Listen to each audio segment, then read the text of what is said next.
called a press conference today to report on Bermuda's crime statistics for the third quarter of 2010, which is the period between 1st of July and the 30th of September. And clearly the thing that will be on everyone's mind, which is on the forefront of the police mind, is the state of crime as it relates to firearms, and I'll start with them. 20 confirmed firearms incidents were reported in the third quarter, one of which resulted in a fatal shooting, and 11 of which resulted in shooting injuries. The total for this year now stands at 54 confirmed incidents, 7 fatal shootings, and 25 injury shootings.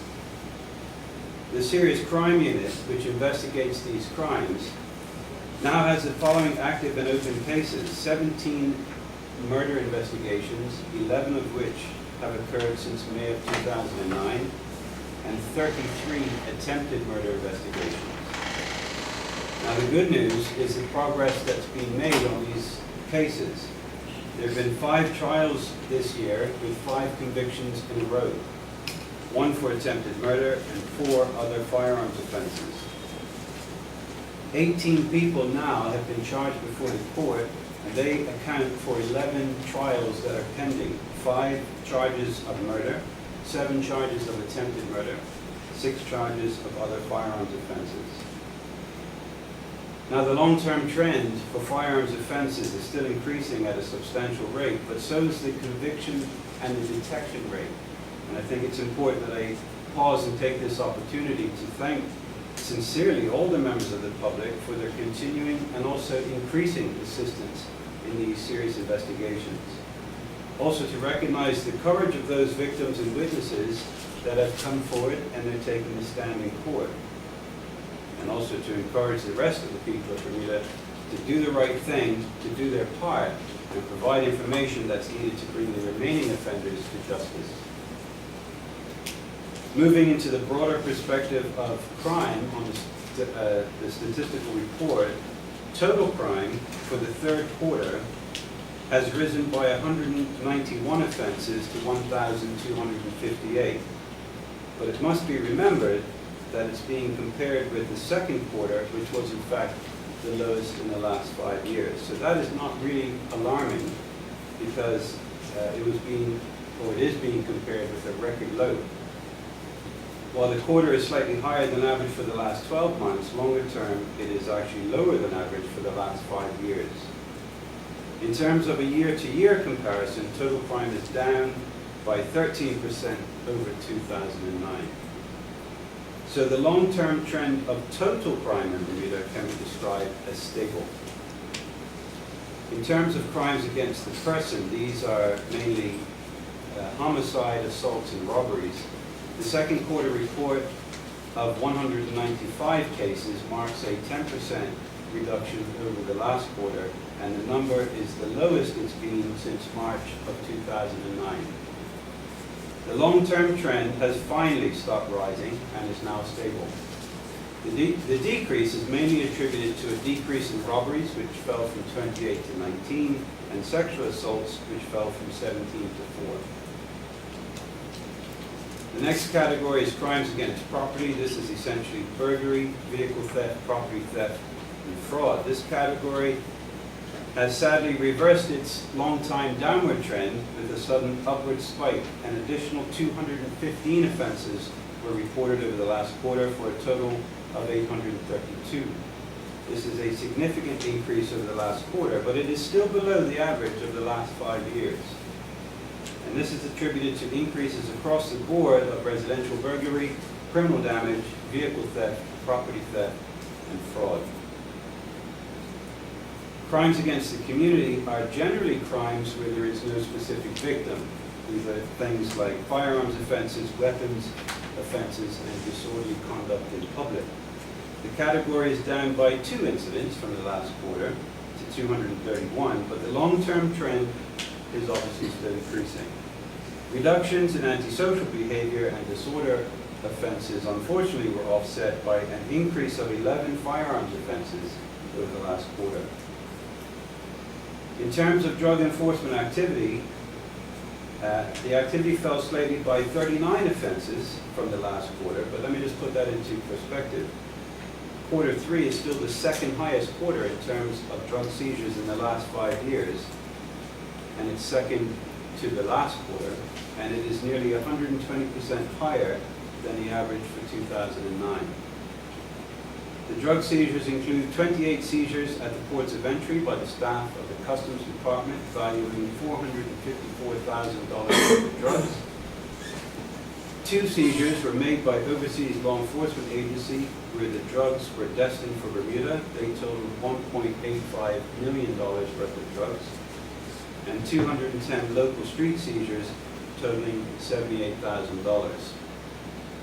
That brings the total to $2.4 million worth of drugs seized in the third quarter by both police and customs officers.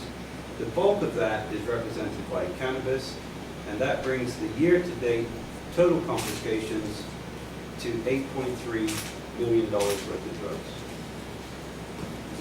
In terms of stop and search activity, this is where the police use powers under the Criminal Code, PACE, and the Misuse of Drugs Act to stop and search persons suspected of carrying illegal things. 1,867 people were searched in the third quarter. That averages about 140 people each week. That is now the highest record to date, and that is more than double than what it was last year. 1,256 people were arrested in this quarter. That averages about 100 people a week. And the quarterly figure has been consistently high now for the last 15 months in a row. Of the 1,256, 199 were female, 84 persons were juveniles. Court warrants still dominate the top reason for arrest. 1/2 of all the arrests we make are for court warrant. The rest are made up primarily of drug offenses, impaired driving, antisocial behavior, and property theft. Unfortunately, 25% of all the arrests involved recidivism. 134 people were arrested more than once in the same 3-month period. I just want to pause here because I want to assure the public that arrest numbers and stop and search numbers are not quotas to police officers. What they are good indications of a higher police presence on the street. In order for police officers to conduct searches and make arrests, they actually have to be out there on patrol in the first place. And for those people that still tell me that they don't see enough police officers on the street, I would tell them that there are about 8,500 people so far this year that would take a slightly different view. In terms of traffic enforcement, there's been a 38% reduction over the last quarter in terms of enforcement, and this is attributed mainly to a significant drop in the number of parking tickets that were issued. They fell from about 10,000 to about 5,300 this quarter. Traffic offenses, all other offenses, driving offenses, remained about the same at 2,762, or about 200 traffic tickets each week. There was one fatal road traffic collision reported in the third quarter, and this brings the tragic total for the year to 7. The long-term trend of traffic collisions is, however, still decreasing, and this quarter is down by 8%. And just to add some perspective on how much it's down, the third quarter total is 575 collisions. The average in April 2008 was 582, and 2 years before that, in April 2006, the average was 740 collisions per quarter. And just an interesting fact note here, we recorded 10,000 calls for service in quarter 3. That's the telephone ringing 10,000 times for people looking for the police to respond. And that averages about 100 calls every day. To put that into perspective, the Cayman Islands has a population about 25% smaller than that of Bermuda, but their local police receive half as many calls as we do. And while the police service is trying to move towards a proactive style of policing, there is still very much a response expectation amongst the Bermuda public. And I don't say that to put the public off. I'm not suggesting we don't want people to call us. By all means, we want everybody to call us. But I want to encourage the public that while all calls are important, We have to prioritize our response to make sure we go to the incidents, the crimes, and the locations that need us the most. And we just ask for some patience and understanding from the public in that regard. So let me wrap up with a few takeaways. If you didn't listen to anything else I said this morning, gun crime is still high. It's still rising, it's still alarming, and there is more work to be done by the police, and there's more work to be done across the community. Most other crime categories are, however, stable, same as I reported in the last quarter. Public assistance is on the rise. More cases are coming before the courts. In the third quarter, we reported 4 more convictions, and we placed 9 more people before the courts charged with firearms offenses. Police enforcement on the streets across drugs, searches, and arrests continues to set all-time record highs. Traffic collisions continue to stabilize at a comparatively lower rate than the last few years, and calls for service remain extremely high and place a huge response burden on our resources. Good afternoon, Commissioner. At the press conference yesterday afternoon hosted by Senator Birch, he mentioned that you were working together to perhaps get members of the regiment enlisted as special constables. Can you explain to us why that's necessary? Are you having manpower issues, or how will that benefit the island? Well, I think what we've learned since last December is whenever we increase our visibility on the street, that has all sorts of effects. It has deterrent effects, and it also has the effect of public confidence, and it also puts us out there to actually engage with people, and that's why our arrest numbers are up and our search numbers are up. But there's a cost associated to that, if I can steal the minister's words. Our staff, they can only work 8 hours a day without going into mass amounts of overtime. And the answer is not to simply double the police force, because then we end up with a huge expense. It costs a lot of money. It cost $65 million last year to run the police service. So, and we don't need increased resources 24 hours a day, but there are times when we could do with another team of 6 or 12 to help out with the nighttime economy, to help out with the football games, to help out in the busy summer months. And this just seems like a more sensible option in terms of using resources that are already there, but just formalizing the relationship and giving them the powers and the equipment and the training to help us out. And I think the benchmark is, if you remember, we reported out that Bermuda Regiment came on board this summer to help us put more boats on the water. So really, it's an extension of that exercise. Are the public likely to be seeing soldiers then on police speak, or they'll be in the background helping with things like boat patrol?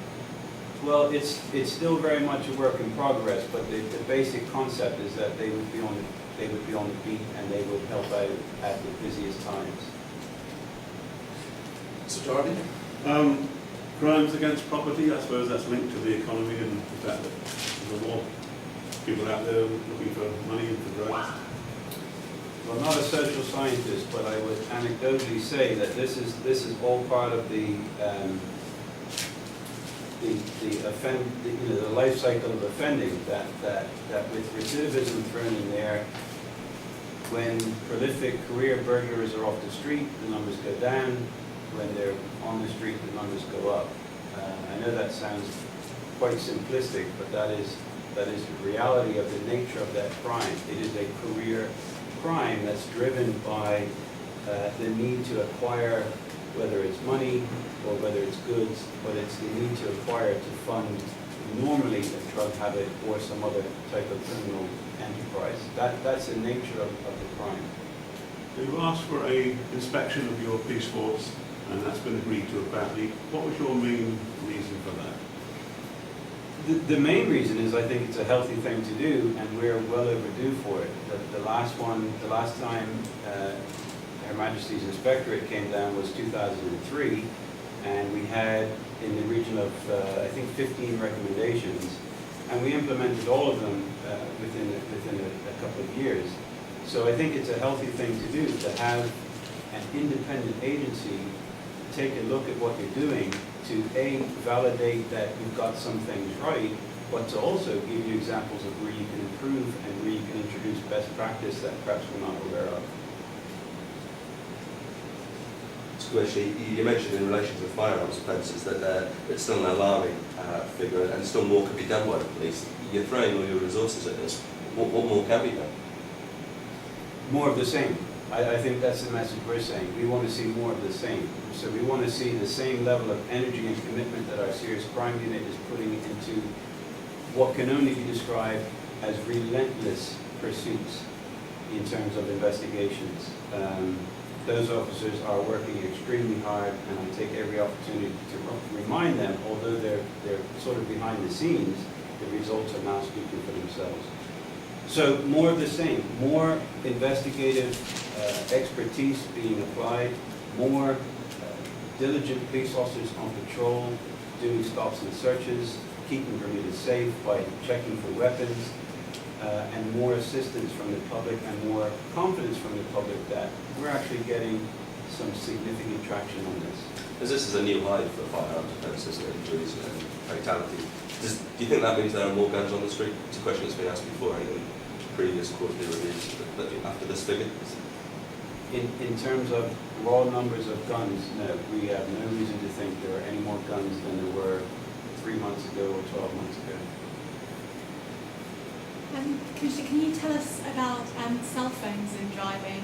Has that had an impact, the new regulations, and have those arrests gone up? To be clear, the regulations are awaiting